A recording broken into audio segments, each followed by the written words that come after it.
can't turn off the economy like flipping a switch. I would be almost touching elbows with somebody who was next to me because it would be so crowded. Everybody has a voice in the sewer.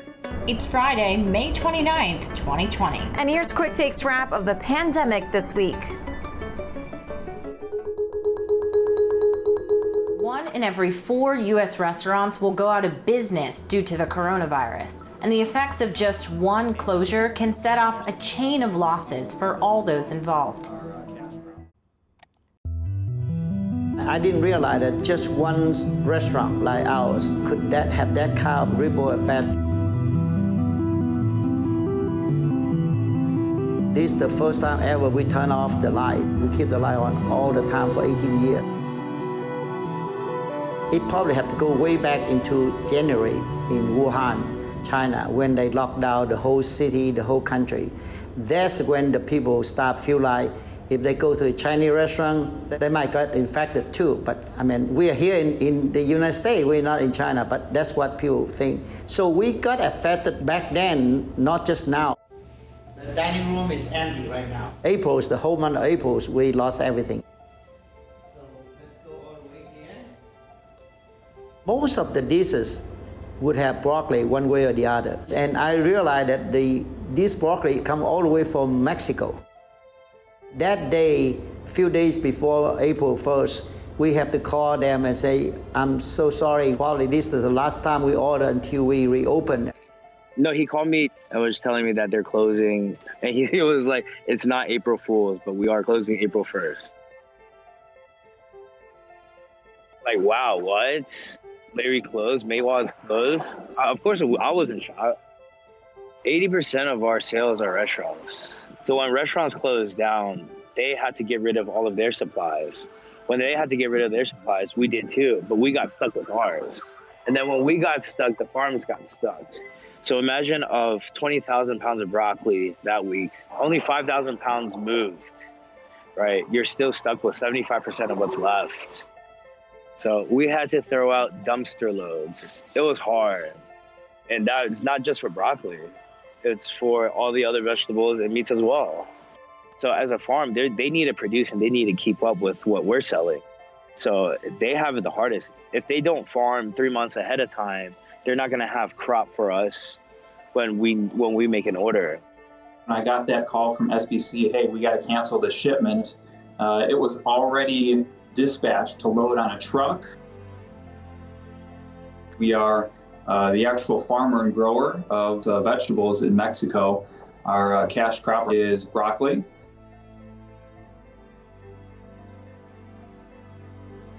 And we never fathomed, hey, all the restaurants in the country are going to have to basically shutter their doors.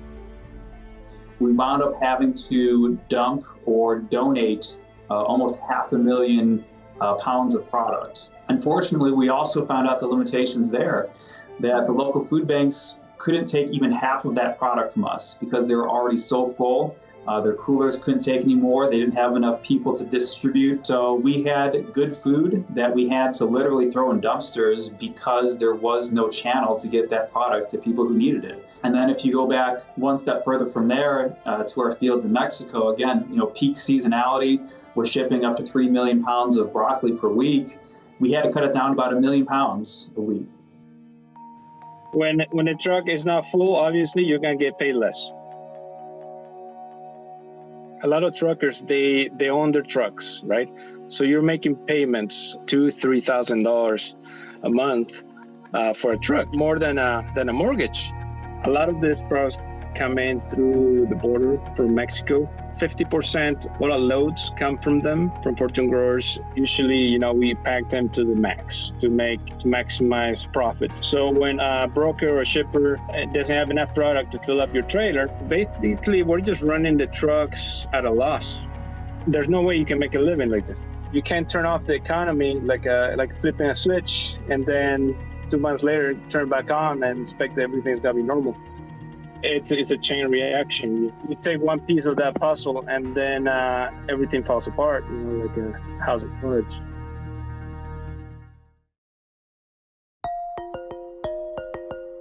People who are infected shed the coronavirus in school and it makes its way into the wastewater infrastructure. Then wastewater treatment plants collect samples and send them to us. Our first results were gathered from a large metropolitan region, and what we were able to see via sewage testing is that there were up to 100,000 people infected with coronavirus in that catchment area.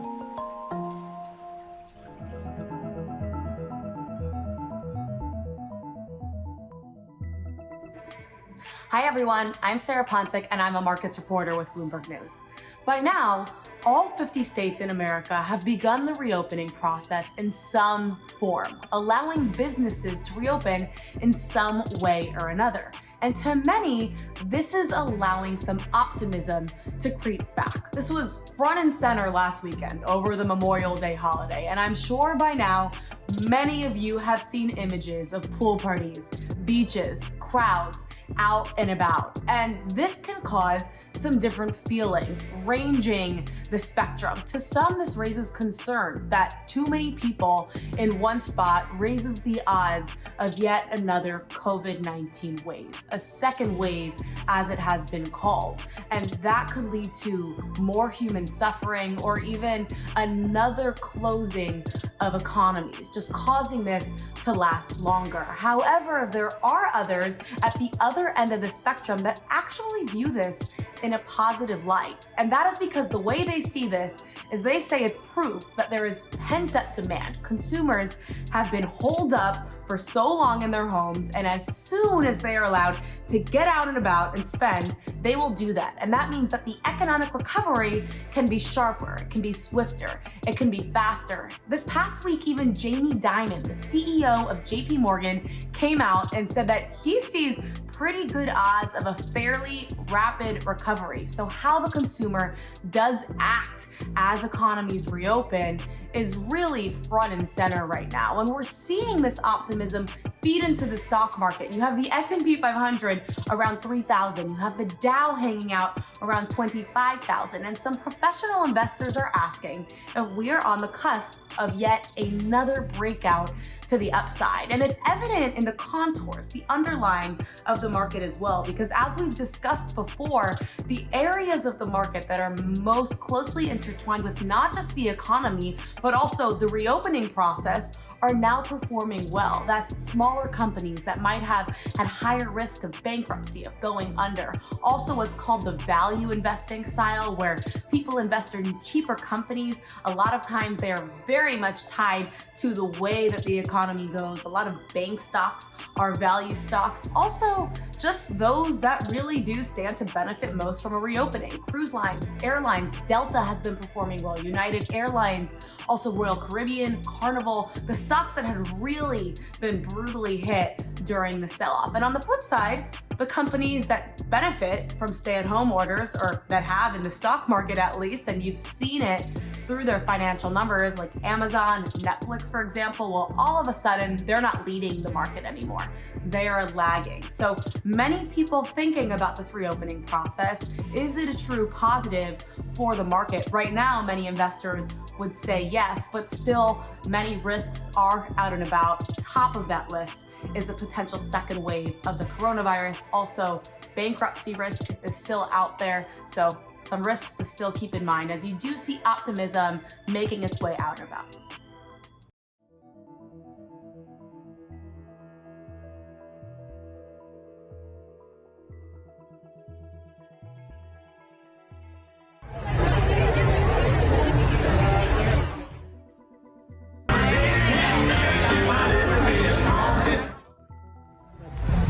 Crazy. I'm not sure if they are. Nobody is social distancing. Nobody is wearing a mask except maybe me.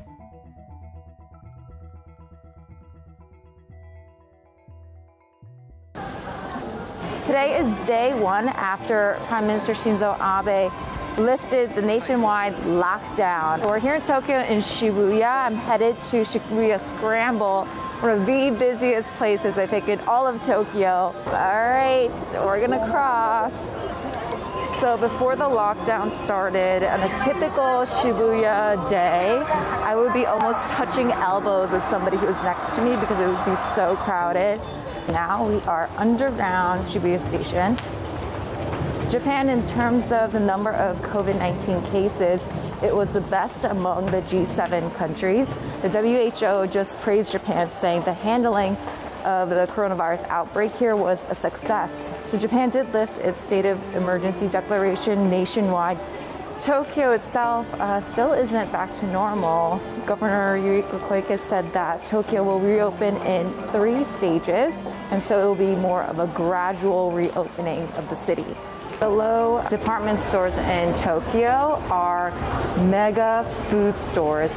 Wear masks, social distance, and please shop in as few numbers as possible.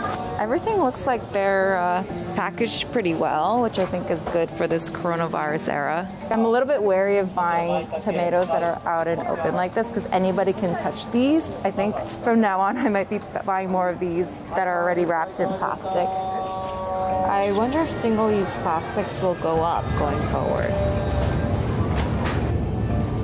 But yeah, so that is Tokyo. Thanks for sticking with me on my walk.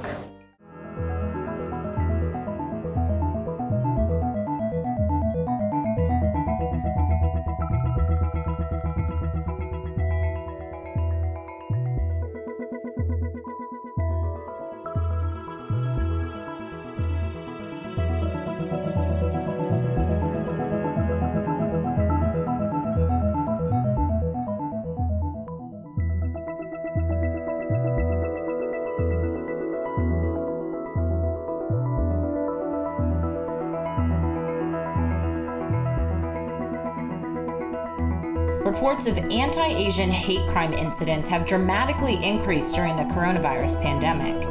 Meet the Neighborhood Watch Group patrolling the streets of New York City to help keep people safe.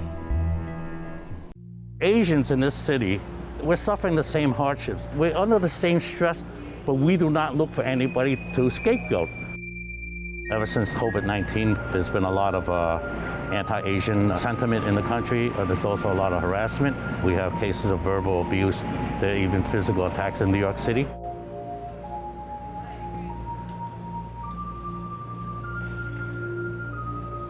You know, we want to let people know that we won't tolerate this kind of behavior in Chinatown or the nearby areas. Chinatown Block Watch is a very simple concept of neighbors keeping an eye out for neighbors.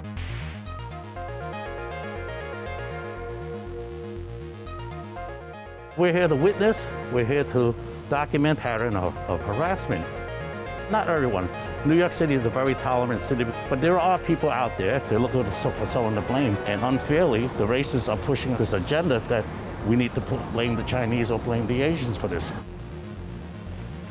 Watching these videos of Asians being attacked, all over the country and all over the world gave us a sense that it just wasn't very safe to come out. As a matter of fact, a lot of the older people in Chinatown also didn't feel safe, but a lot of times they're living alone. They have to go out and get their own shopping. The beginning of this group was to alleviate that. Chinese have always been known to go about their daily lives, try to stay under the radar, but we get stepped on too often. That's why we have this Chinatown Block Watch. We've been present on the street here for over a month now. Where's my egg noodle? The police, 3 weeks ago, there was maybe 15 to 20% of the force was out sick with this COVID. We are not replacing them at all, right? We are extra eyes on the ground for them. If we see something, we're gonna call and report it, but we're a visible deterrent. So it is reassuring to the residents of the community who are online to buy groceries, it's reassuring to the businesses that are open. Black hair and have the mask on, they're gonna look at me like they have the deceit in me. We don't know what's gonna happen to us. In the neighborhood, I feel safe because the police also on the patrol and also the neighborhood, the community, they keep an eye on it. An incident on Grand Street a couple of weeks ago, customers didn't want to wear a face mask, or maybe they didn't understand. They didn't read the Chinese sign posted. A misunderstanding escalates quite quickly. especially when there's a language barrier. There's a need for disseminating information to business owners as they slowly open up, where we're not patrolling anymore.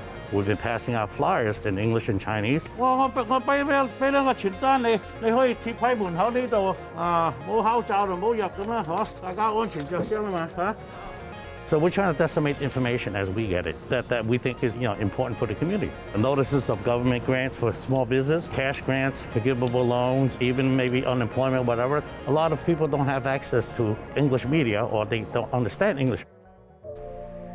Well, this actually started, it was me and two other guys. So I put it on social media and a lot of the residents, my friends that live in the area, they wanted to get involved. So now we have over 20 people. We're not all Chinese. We have a very diverse group here. Just the racism that's going on, and not just in this community, but in this country, in this world, is something that we should all address and improve. Because if not, who will? I was wearing a mask in early March, and someone did threaten me. This is a very important thing, making sure that we're advocating for these people who are being victimized. We're people of different ethnicities, backgrounds, but we're all coming together to fight xenophobia and racism.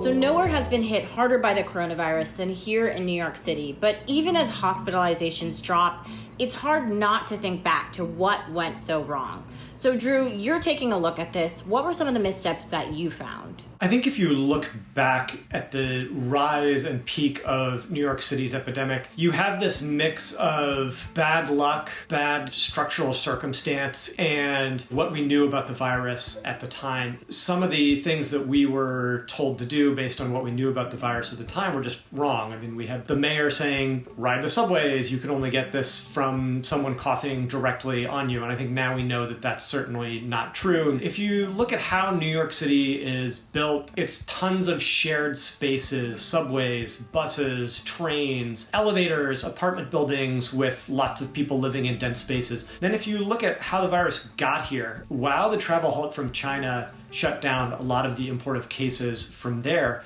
was a raging outbreak starting in Italy and Europe, and we were bringing in travelers from Europe by the hundreds of thousands in the weeks before travel was shut off there. So New York was seeded pretty heavily from multiple different places. By the time this outbreak burst into the public eye, it had already been pretty widely spread in the community and had become much more difficult to control at that point. We're still one of the few cities that are still pretty much on a virus lockdown. Can you walk us through how the response here compares to other major cities? I think there were a number of steps that were taken that were crucial in the decision-making process to look at. If you look at an outbreak and how it goes, you see an initial period where you have a few cases called the seeding period. Then you move into an acceleration phase where you see the exponential growth of cases that New York had. And then you move into the peak period. And now we're on the downslope. New York moved to lock down the city much later in that. And the result of that was that the peak was much, much higher than it might have been without earlier action. We can look back with hindsight and say, oh, you should have locked things down 3 weeks earlier. But that might not have been politically possible. It might not have been possible from a public policy standpoint.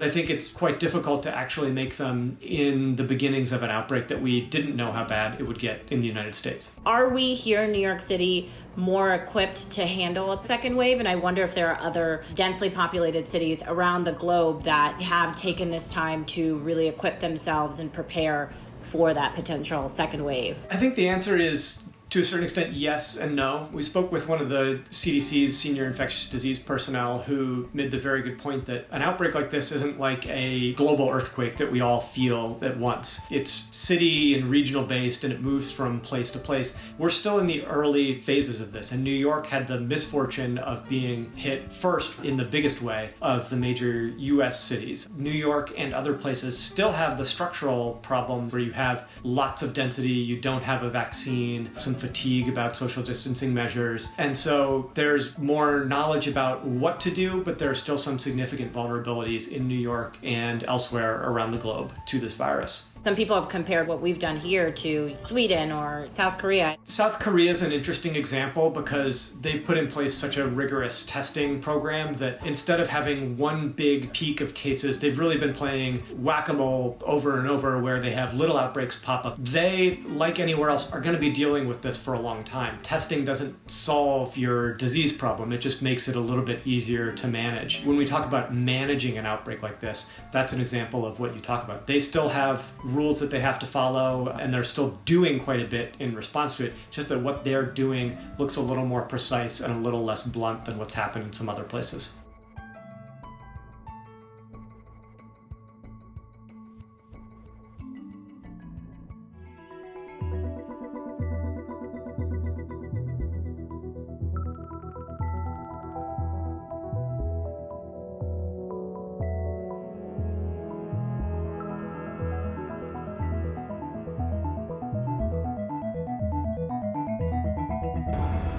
Every time we get on a plane, air traffic controllers are there to keep us safe and do their best to get us places on time.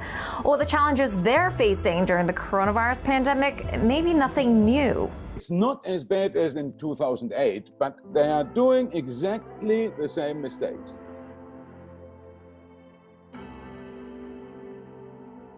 It started in 90, that all of a sudden, we don't have enough controllers because we didn't recruit. And then the traffic went up dramatically with increases of 15% per year. What we see today already is the same thing than what happened in the crisis of 2008.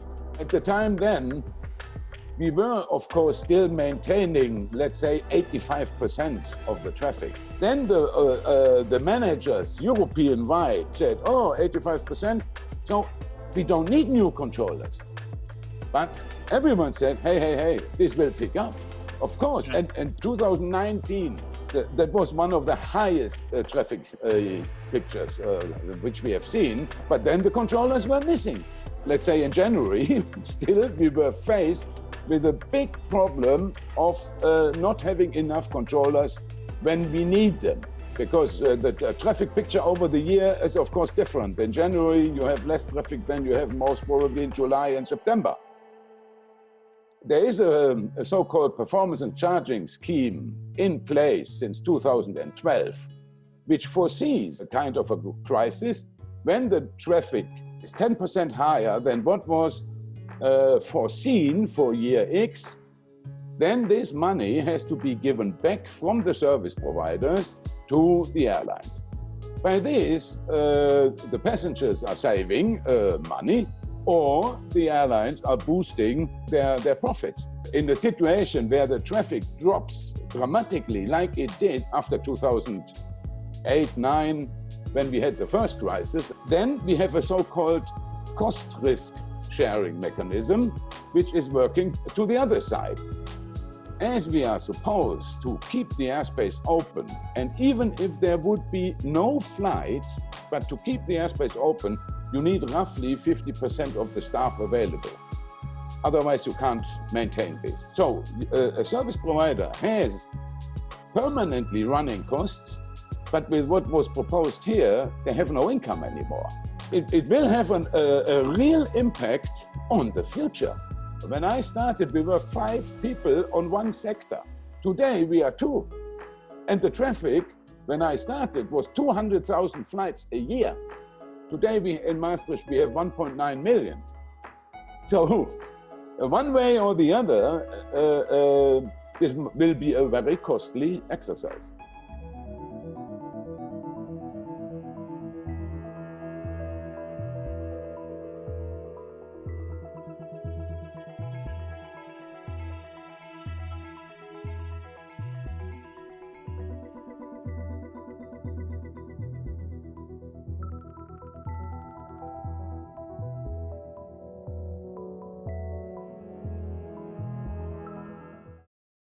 We've got blood tests, we've got nasal swabs, all kinds of ways to detect the coronavirus. And now we can add to that mix poop, specifically wastewater. There's a company called BioBot that's analyzing this wastewater to try and look for the coronavirus. And they found that in a lot of cases, the virus is much more widespread than the more conventional test would show. So let's head off to Massachusetts to interview the founders of BioBot.